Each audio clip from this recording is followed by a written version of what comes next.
To the committee and to all the veteran advocates who are here today. My name is Armando Crescenzi. I was a little confused coming in what the agenda was going to be today, so I put my focus on the introductions and the resolutions. However, having sat here and heard of how meaningful and helpful the arts are to veterans in the city, I have to say that street vending is likewise very helpful to veterans in the city. You asked earlier if somebody had success stories about how arts were able to help a veteran overcome a crisis or maybe a suicide. I have hundreds of stories, not hundreds, but certainly dozens of stories where street vending was basically the bridge, the foundation that helped veterans in crisis make it through another day and turn their lives around. And the fact that, I hate to say it, but the discrepancies between the willingness to embrace the arts, but street vending not so much, it really left me with the bad impression of the council. And I feel that basically the council owes all the vendors in this room an apology, because I have kids, and I'm not going to invite kids to the party and make one feel special and the other one feel like crap.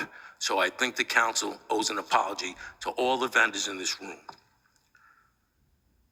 So I'd like to go on and speak a little bit more about the how beneficial street vending can really be. Basically, just like the Doe Fund says, work works.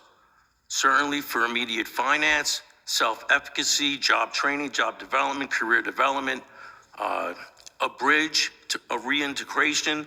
Veterans, it's rough out there. People who do this for a long time, it's really just a mechanism for the veteran to get on his feet and hopefully come up with a plan, build a restaurant, go back to school, something else. For those of us who stay, they get good at it. There are fortunes to be made out there.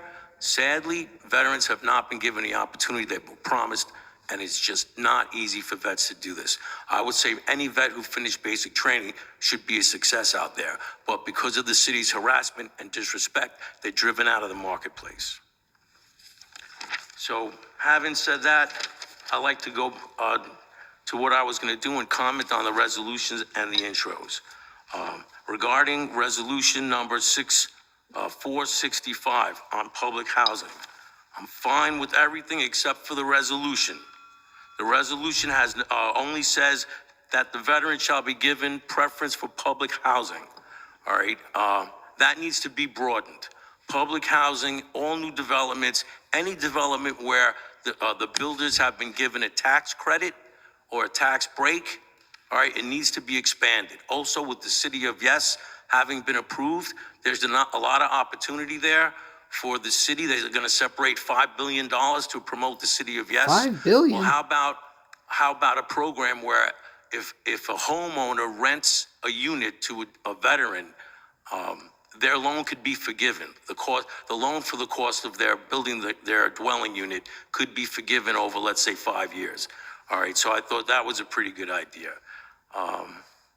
And of course, Mitchell Lama and any other housing that the city has access to. All right, regarding the real estate tax break, also I'm in support of that, but the resolution is vague because we already have a property tax exemption for veterans, 15%, 20%. We already have that. What we're looking for is an exemption for the entire annual tax.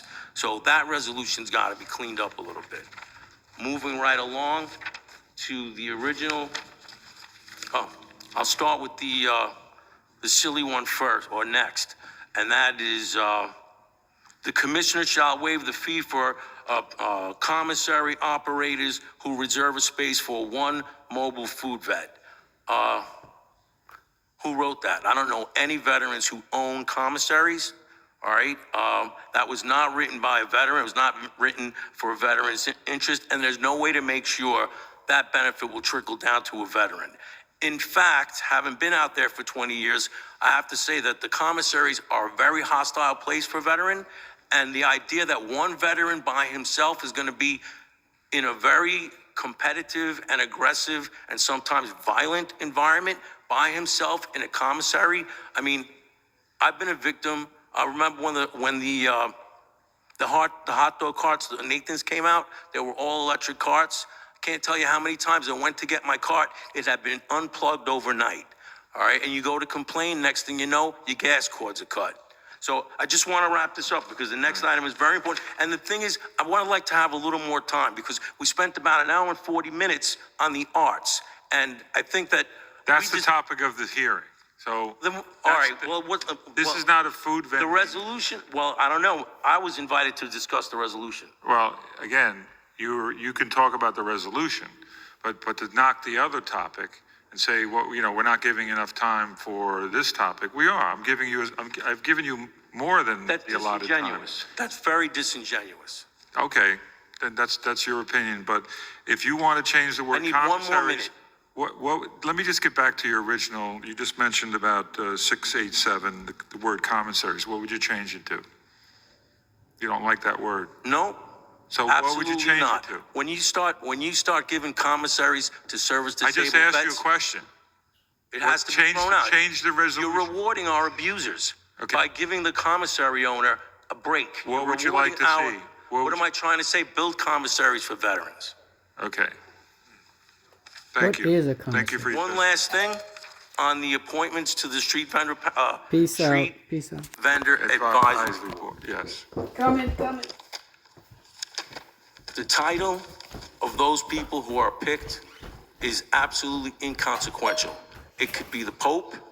It could be Derek Jeter. If they don't have training, if they don't have awareness of what is going on in the street, if they're not aware of what's going on, it doesn't matter if they're commissioners of this or commissioners of that. They are not going to help write any legislation that's going to help any street vendors.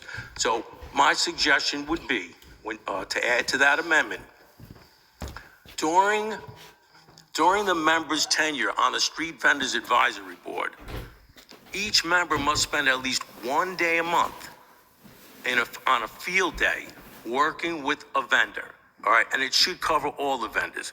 A general vendor who's a vet, or a general vendor who's not a vet. It should cover food vendors who are vets and food vendors who are not vets. It should cover those vets who are specialized vending licensees and those vets who are not specialized licensees. And it should also include First Amendment matter matter vendors. So because what has happened, why we have made no progress over 20 years is because folks who are preparing legislation or hearing our complaints just don't understand our issues. So there needs to be a certain level of proficiency on the board. And I have so much more to say, but I'm sorry if I encroached on your time. Thank you. Thank you for your testimony. Thank the whole panel for a great testimony. Thanks so much. That guy was very good.